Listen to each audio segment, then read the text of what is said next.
One thing I will advise, two rather. In the first address also, I advised you that we have to be little bit sensitive for the litigants also. And this advice is more for the young lot who is joining the profession now. Going on strikes, of course, during my here, this 1 year, there was, I don't have any idea that the strike was ever there. Saturday we are not working. We to mean, I am putting it to you people. Please rethink on it. You are working as per your option. In bail applications appearing, today when I was visiting the courts were, there was no advocate. The presiding officer is sitting there. Doesn't give a good message, because if this practice continues, it will certainly bounce back once the public acknowledges it. That it's a working day, High Court is silent, here the judges are silent, and it is only on the demand of the members of the bar that our litigations are pending, the proceedings are prolonged, only because of the advocates and cooperation given by the courts. Of course, if no action is being taken, nothing adverse is recorded in the order. Impliedly, this is cooperation by the courts.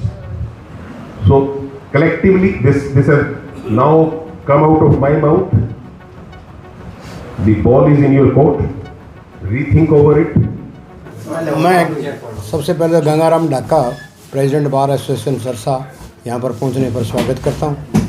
आज हमारे bar association में administrative जज हैं, वो inspection के लिए आए थे, तो हमारे बार रूम में भी विज़िट किया उन्होंने, जस्टिस संजय वशिष्ठ जी, और हमने उनका स्वागत किया। स्वागत के साथ साथ हमने हमारी बार की जो प्रॉब्लम थी वो बताई डिटेल में।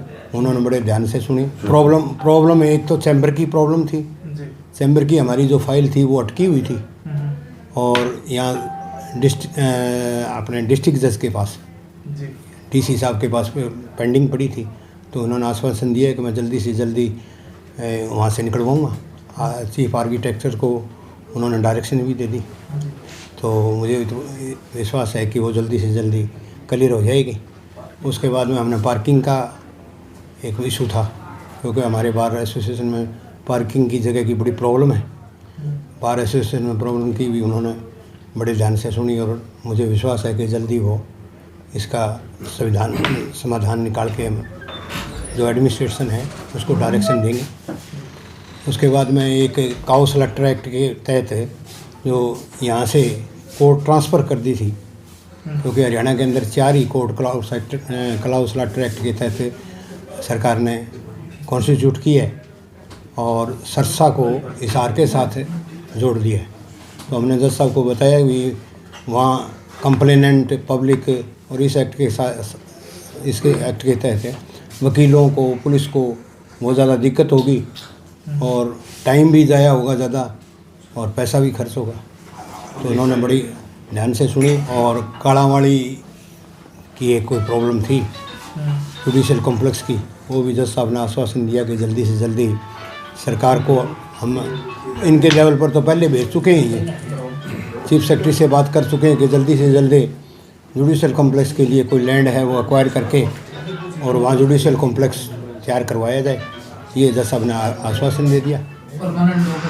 परमानेंट लोक अदालत में 6 महीने से जो प्रिजाइडिंग ऑफिसर है उनकी पोस्ट खाली पड़ी थी, वो प्रॉब्लम ही हमने जज साहब को बताई, योर लॉर्डशिप को। तो उन्होंने इस बात को बड़ी सीरियसली लिया और कहा कि अब जल्दी से जल्दी यहाँ आपके प्रिजाइडिंग ऑफिसर भेज दिया जाएगा। तो प्रधान जी, इसके अलावा क्या कुछ डिस्कशंस रही हैं? अब क्या कुछ निष्कर्ष निकले हैं? आप जो मांगे आपने बताई, उस पर जज साहब ने एक्शन दिया, उन्होंने रिएक्शन दिया। अब इसके अलावा क्या कुछ डिस्कस रहा है? बार की बात करें तो, बार रूम की बात करें तो देखो, जस्टिस साहब ने तो ये एक मैसेज देने की कोशिश की है कि बार एंड बेंच में रिलेशनशिप का बहुत अहम रोल होता है, क्योंकि बार में से ही बेंच निकलती है। तो उन्होंने एक मैसेज में ये भी समझाया कि जो सीनियर आदमी हैं उनके एक्सपीरियंस का फ़ायदा उठाना चाहिए, और उनको उन्होंने नसीहत भी दी कि वो आगे आने चाहिए।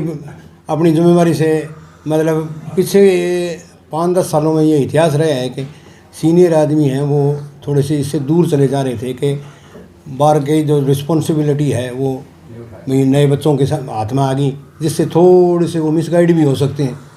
तो उन्होंने ये एक मैसेज दिया बार को कि सीनियर आदमी आगे आना चाहिए और सीनियर आदमी की ही अध्यक्षता में बार की जो कमेटी है वो बननी चाहिए। तो ओवरऑल कितनी समस्याएं आपने जज साहब को बताई हैं? ओवरऑल 5 समस्याएं तो मेन थी हमारी जी।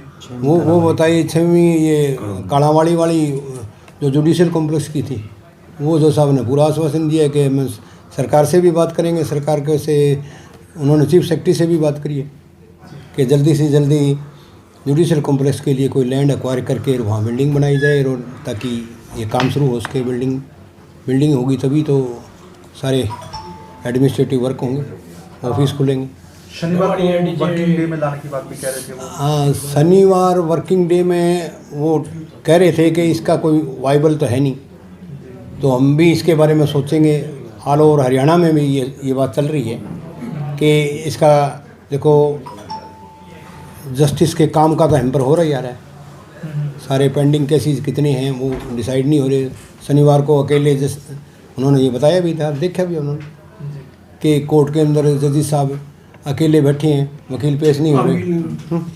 तो हम भी सोचेंगे, सीनियर आदमी बैठे हैं, हम हमारी कोई कमेटी में डिस्कस करके देखते हैं क्या। तो जज साहब की जो हाँ, और मैं आज जो हमारी मीटिंग थी उसके लिए मेरे सीनियर जूनियर सारे भाइयों का बहुत बहुत धन्यवाद करता हूँ। और आपकी टीम ने भी हमारा कवरेज करे आ रही है, जो हमारी टीम है इनका भी बहुत बहुत धन्यवाद। इनकी तरफ से मैं धन्यवाद सबका करता हूँ कि हर भाई ने बड़ा सहयोग दिया और हमारी ये आज हमारे जो ये फंक्शन कर लो, एड्रेसिंग कर लो, ये कम है वो। तो जज साहब हमारी इस परफॉर्मेंस से खुश होके गए हैं। हम ये चाहते हैं कि बार एंड बेंच का रिलेशन बहुत बढ़िया रहे, हमारा भाईचारा बना रहे, हमारे भाई एक दूसरे से बड़े प्यार से रहें।